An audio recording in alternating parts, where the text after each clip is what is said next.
Okay, so magandang umaga, magandang tanghali, magandang hapon, magandang gabi sa inyo pong lahat. Okay, so ngayon po is siyempre nais ko po muna magpasalamat sa lahat po ng mga subscribers, sa lahat po ng mga solid followers, YouTube, FB account, Maria Adonai, TikTok account, Angel Whisper 11. Maraming salamat po, 'no, sa lahat po ng mga followers diyan at sa mga darating pa po na mga followers and subscribers. Maraming salamat po. Okay, so ngayon po is, naway samahan po tayo ng ating Panginoon Diyos Ama, Diyos Anak, Diyos Espiritu Santo sa ating pong gagawin na pagbabasa mula po, I mean kukuha po kasi tayo ng this is a private reading po kasi 'to sa isang, client ko po na, ang kanyang, ano ba ang tawag dun, fiancé 'no, puwedeng fiancé is, it's a Korean 'no, Koreano, okay, and my client is yung Pinay. Okay, actually dapat kahapon pa po 'to, eh, kaso masyado po akong busy yesterday, so ngayon ko na po siya uumpisahan. Okay, kung sino man po makaka-resonate dito at gusto niyo pa rin po magpa-reading, andiyan na po sa description box ang aking contact details, no? Or pasok po kayo sa Maria Adonai para po doon sa Messenger or doon po sa TikTok account. Pero mas maganda kung doon na lang po sa FB account. Kasi ang TikTok po is ganun din eh. Pinapasok ko rin po sila sa WhatsApp. Okay? So now is alamin po natin kasi nagkaroon po sila ng kalabuan.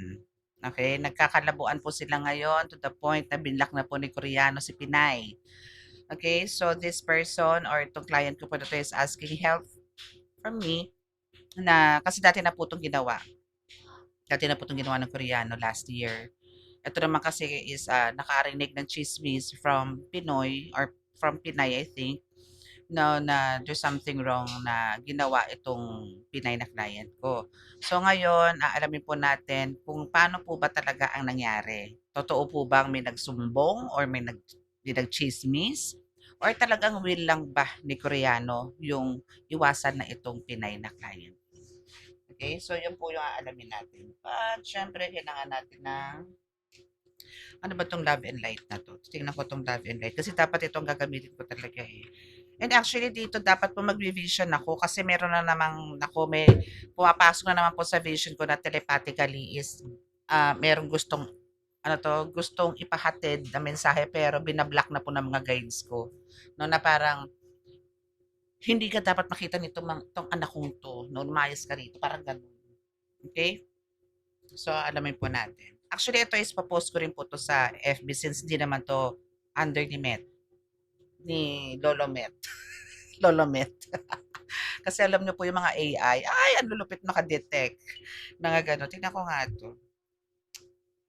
Reflect God's compassion, happy home with so this is more on Bible verse. 'Di ba? Ang dami kong cards pero hindi ko alam kung ano yung mga bit-bit nila. Anyway, so mamaya magaganyan tayo. Pero baka saan ko ba pwedeng gamitin 'yan? Ah, sa shorts, 'no? Sa shorts siguro. Parang ano siya, pampa-good vibes, 'no? Pampa-enlighten, 'no? Enlightenment, gano'n. Okay, so let's see kung ano ba ang ay, 'di pala ako nakaano. Ay, bagay nakaano naman pala ako 'no, anong tawag dito, naka-mikropono tayo. Okay, kasi baka ako naririnig niyo yung electric fan ko dito sa aking tabi. Siyempre po alam niyo na sumilip na po ang haring araw. So, ano na po siya, malakas, mainit na. So, time for malagkit. Ganun, paglalagkit. Okay, so now is let's see kung ano ba talaga ang nangyari, 'no. So, kasi hindi maikwento po 'to ng full details ng client ko. So, ako na lang po magkakalkal, 'no. Ano ba talaga, torture, first card, nasaktan talaga si Korean. Mhm. So, nakaraan talaga, may nakaraan, part ng paninirato kasi may human sacrifice.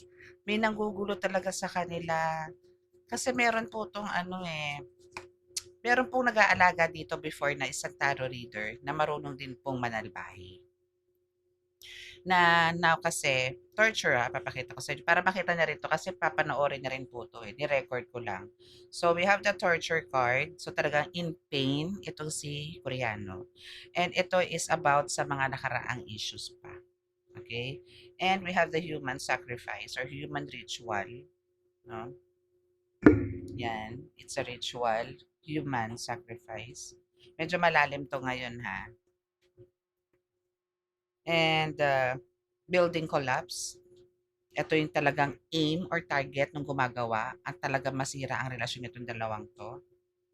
And this is a professional one, okay. So, eto yung ano, gusto ko kasing alamin, eh, 'no, kung talagang saan nanggagaling, 'no, yung pagiging topak nung Koreano. Kasi mahal na mahal niya 'to, eh. To the point na last na uwi nito, nagkaroon na sila ng plano na magpakasal. Na marami na silang iiwasan na tao, na hindi na rin sila magba-bar hopping kasi ang ugali ng Koreano 'pag umuuwi dito sa Pilipinas, monthly 'yun umuuwi dahil ang trabaho nga nasa Korea. So, inuuwian si client every month. So, ang daming promises nitong huling uwi, then all of a sudden biglang nagkagano, there's a magic. I know naman. Kaya nga sabi ko sa kanya, kailangan nating readingan 'yan kasi hindi ako kontento diyan sa mga sinasabi mo sa akin na may nagsumbong, ganito, ganyan, ganito, gano'n. Alam kong merong inutusan na tao para sirain talaga sila. Just like before. No, ganito rin nangyari sa kanila last year. Okay, see, there's a manipulation. Lol, ako, Diyos ko, kung pwede na magmura dito, nagmura na ako dito. And we have the diplomat. So, dati na itong kakilala no, na gumagawa dito. Okay, so anything else? Babae kaya to? Hmm. Actually, ano na 'to, parang ang ginagawa sa kanyang ritual is, hysteria or andito yung talagang, ah, sirain yung bait. Yung laging galit, laging may sumpong, yung gano'n. Gano'n yung ginagawa sa kanyang ritual ngayon. Wag naman sana pumunta sa baliw, pero hanggang dito lang, parang hanggang, iwas and then toyo, topak, mga gano'n. Okay. And siyempre dahil ito sa building collapse na nangyayari na 'to, ang gusto ngayon nitong taong 'to kasi pagka mga ganito pong manipulation, ang umiiral po talaga utak. Utak lang naman talaga, eh, dito. So, parang gusto niyang bigyan ng hustisya. Hindi ito basta-basta magsasalita na naiwan na natin kasi ang dami na po nitong naipundar. Nakapagpatayo na po ng bahay, mahal na mahal niya 'tong Pinay, promise, mahal na mahal niya. Then eto nga po ang nangyari, sa isang iglap nakapagdesisyon siya ng gano'n, 'di ba? So, nakakapagtaka. And we have the fire disaster or ano 'to, explosion, talaga sumabog siya. Yung gumagawa ang nagalit. Alam ko na 'to, kasi po eto po is ganito ang nangyayari. Since ito pong gumagawa po is talagang may alam. Alam din po nito, kasi po nakuha nito dati po siya nagpagamot dito, eh. Or nagpahula pala. Then kinuha niya kaya nga po sabi ko sa inyo, wag na wag kayong magbibigay ng mga names, birth date, basta-basta lalo na po sa online.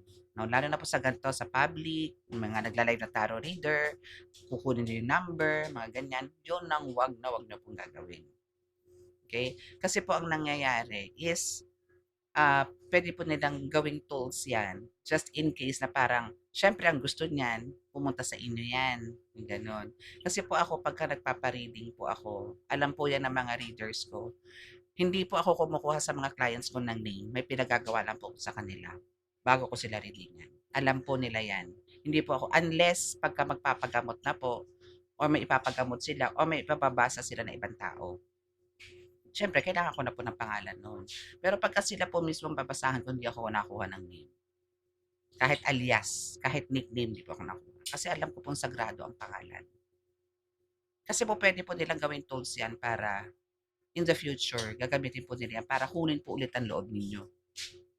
No? Masama sa masama, baka soul nyo pa ang kunin yan. Pwede po yun.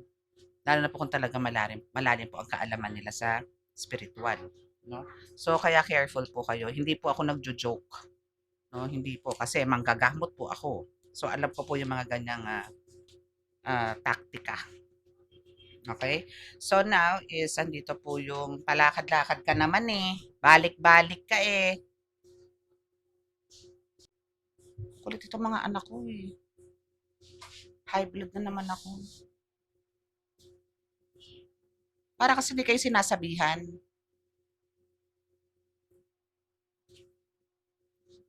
Tigas ng ulo ninyo. Okay, so next.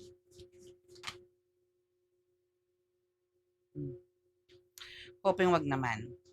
Pero, isa pa to sa ibibigay. Anyway, titingnan po natin to kung anong contagious illness na to, no? But, sooner or later, maho-hospitalize po to Koreano. Okay?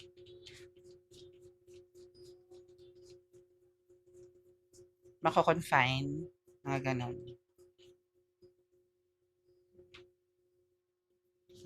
Huli. So, talaga nagawan. Nagawan siya ng spell work. Itong Koreano. Koreano ang target. Actually, nagka-delay-delay din to eh. Maraming mga delays na nangyayari dito. Yun nga na po na kontra namin. Kasi nariritualan po.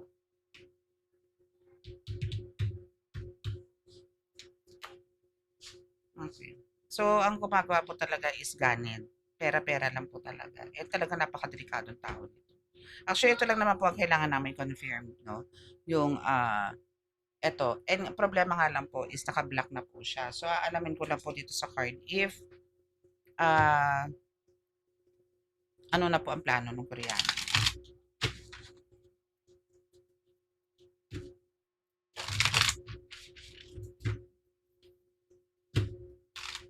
Mhm.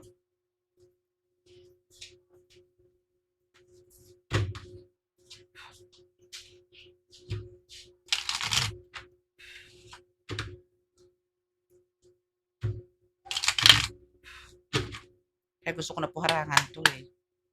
Kasi nakikita yung kadaan-daan yung mga anak. Pagka mga gantong oras kasi, syempre po, luto, no, eh, nasa salas po ako eh. So, pasensya na kayo kung na high blood ako kasi tigas po ng ulo niya. Ilang beses ko na po sinasabi sa kanila yan. Pagka nakaganito ako, huwag silang sisilip. Pero di naman po nga maiwasan kasi kitchen po namin yon, salas namin to. Ay, nako, buhay. Anyway, yan yun. Minsan, sa loob tayo ng drum, magbabasa. Okay? So, the bottom of the deck is the Ace of Pentacles. Maganda naman. So, hindi naman po maglalas tong tampururot nitong ano na to. Nitong Koreano na to. Okay? So, now is we have the Seven of Cups is here. Okay. Ace of Pentacles is here.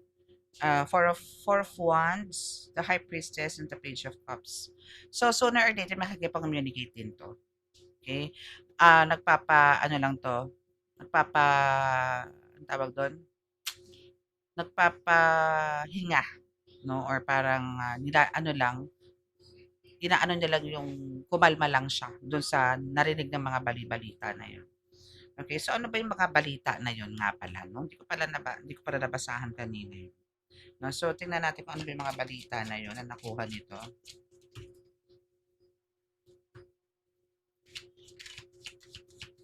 Pero kasi maganda naman yung ano, magiging maayos naman yung ano nila, yung relasyon ulit nila. Maayos ulit.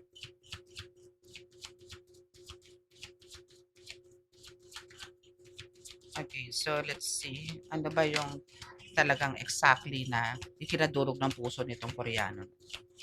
Saan? Anong balita?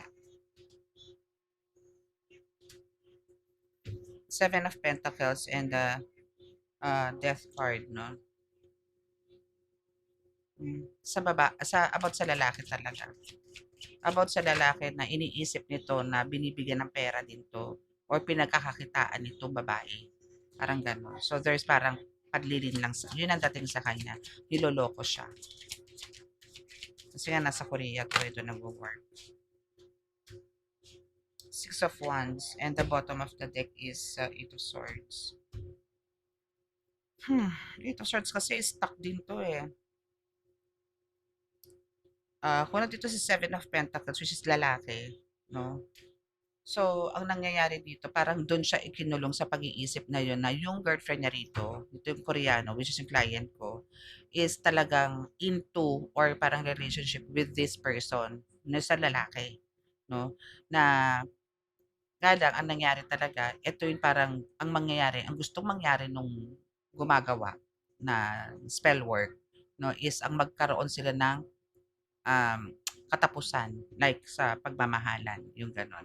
But my client kasi dito is very strong eh, no? And the Six of Wands is nasa kanya pa rin ang tagumpay. Nandito pa rin. Nandito pa rin sa client ang tagumpay. Nasa babae pa rin. No? Though sa ngayon talaga is suffer siya, dito siya sa Eight of Swords na talagang ah, kulong siya. As in, ngayon, drain talaga yung energy niya. But magiging maayos. Sooner or later, magiging maayos. And there is a uh, na another one, a confirmation na talagang ito po ay ginagawa ng Mahika. The Three of Pentacles is here.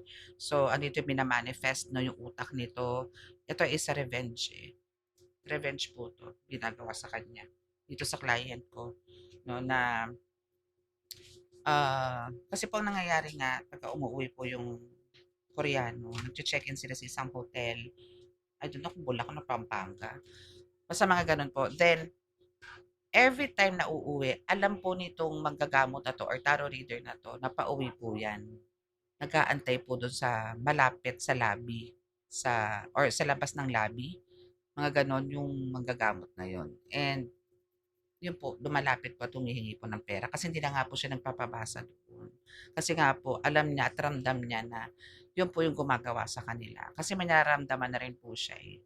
Kasi ito pong client ko na 'to is, may sense of ano na rin 'to, like ganitong gifts 'no, na intuition 'no, meron na rin po siyang ganito. Kaya hindi po mai-deny 'no, na alam niya sa sarili niya na yung matandang yun is, naging dahilan kung bakit noon is nagkaroon sila ng breakup or biglang nawala nawala ng communication sila 'no, for kung 7 months or 8 months, mga gano'n 'no. So that is the reading and ito po is i-upload ko na po 'to at ibibigay ko na po sa kanya. So sa mga naka-resonate po dito at hindi po nakaka-subscribe, please click the subscribe button, paki-like and share, click the notification bell para pa-update kayo lagi sa ating video. Okay? So maraming maraming salamat po. God bless and love, peace and hope. Bye. Love and light.